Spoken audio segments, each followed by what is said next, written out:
আসসালামু আলাইকুম। আজকে আমি আপনাদের বিশেষ কিছু জিনিসের সাথে পরিচয় করিয়ে দিব। সেটা হচ্ছে যে দইয়ের খুঁটি বা দইয়ের প্লেট, এগুলো তো আমাদের বাসায় সকলেই আনা হয়। তো এইগুলো ফেলে দেবেন না, এগুলো দিয়েও কিছু ব্যবহার করা যায়, অনেক ভালো হয়। এই যে আমি রাত্রিবেলা এটাতে কয়েল লাগাই রুমে, খুবই ভালো হয়, করে দেখবেন। আর এই যে দইয়ের কুটিগুলোতে আমি রান্নার কাজে ব্যবহার করি। যে তুলো তরকারি ধুয়ে এর ভিতরে রাখি, পেঁয়াজ মরিচ ধুয়ে কাটি।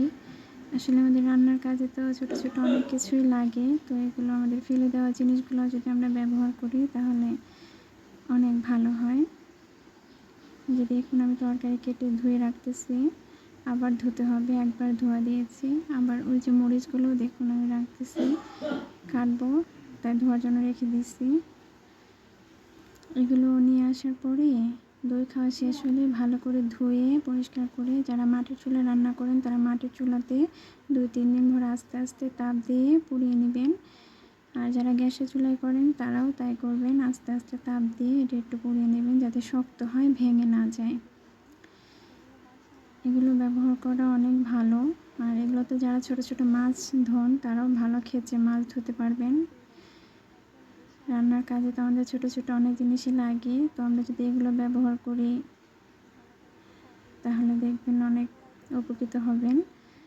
আর আমার এই ছোট্ট ভিডিওটা যদি আপনাদের ভালো লেগে থাকে শেয়ার করবেন, যাতে অন্যরা উপকৃত হয়।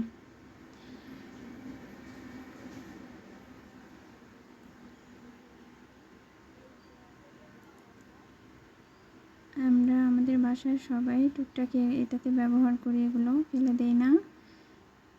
আপনারাও করে দেখবেন। এই যে দেখুন আমি একটু ভালো করে দেখিয়ে দিচ্ছি।